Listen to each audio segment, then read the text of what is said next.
Enjoyment Unlimited. All the hits, one station. You're listening to Carnival Radio. The number one hit music station. This is Carnival Radio. Midday News.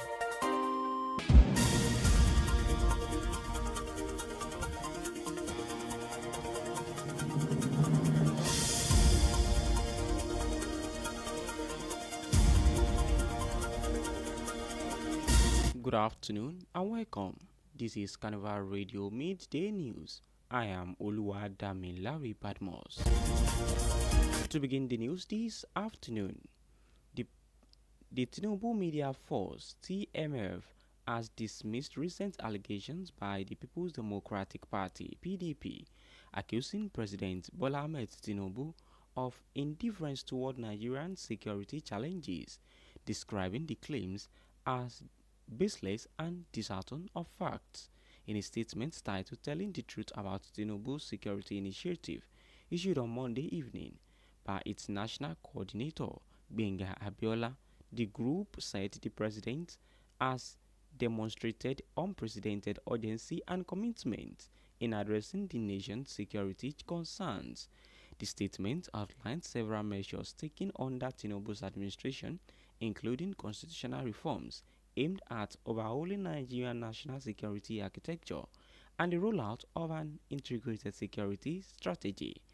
President Tinubu, it added, has consistently engaged security chiefs in detailed briefing, mandating them to pursue holistic and effective strategy for peace and stability.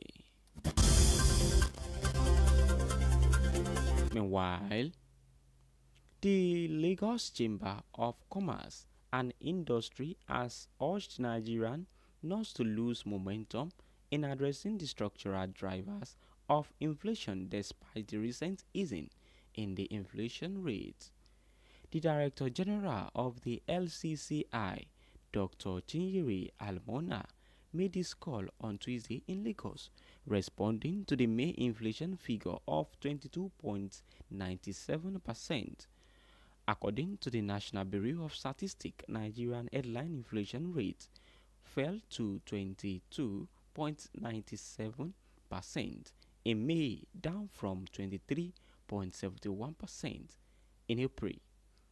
Dr. Almona noted that this development marks a positive albeit modest shift in the country's inflation trajectory after several months of persistent increases. She attributed the marginal decline to consistent monetary tightening by the Central Bank of Nigeria and CBN, including interest rate adjustment and liquidity control measures. However, the LCCI Director General stressed that these improvements should be viewed and cautioned given ongoing structural risk and looming shock to food production and distribution.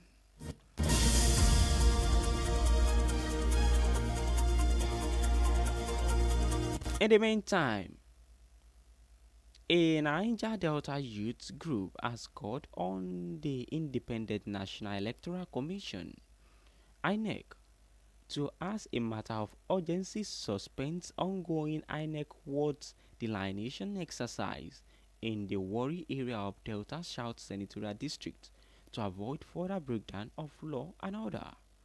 The ward delineation, which is currently causing a crisis among the three ethnic groups in the states, Iteskiri, Ijo, and Irobo, in the Warri area, has triggered various protests and shutting down oil facilities for the past 2 months. However, the group, under the aegis of Isoko political youth leader of Thought, made the call on Monday in Asaba while addressing the newsmen. The chairman of the group, Daniel Omoraro, also called for urgent attention from President Bola Tinubu to maintain peace in the Niger Delta region to avoid shutting down of oil facilities. On the foreign scene, Israeli forces have killed more than 51 Palestinians and wounded many more after opening fire near an aid distribution site in southern Gaza, witnesses and rescuers says. The Hamas-run civil defense agency said Israel troops fired on crowd near the aid site in Kian Yunsi. More than 200 people were reportedly injured. It is the latest. It is the latest. The potentially the deadliest of the almost daily shooting that have been taking place recently near its distribution site in Gaza. It is interesting what of sport.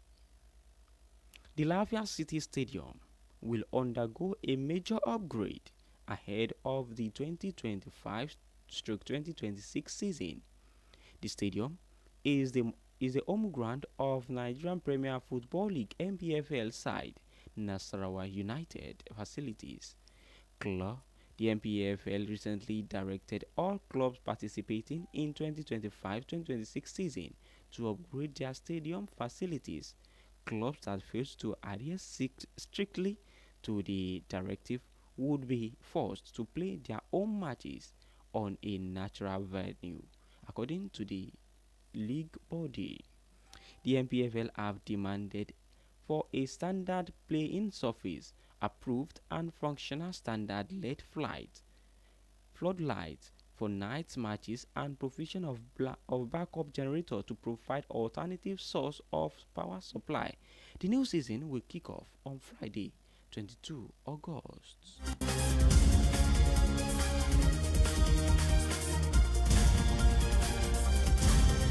And with that, we've come to the end of Carnival Radio Midday News. You can download the Carnival Media app on Google Play Store and iOS App Store. You can also check out our website at www.carnivalmedia.ng. My name remains Oluwadamilari Badmos. Thank you for listening. Enjoy the rest of your day. Good afternoon.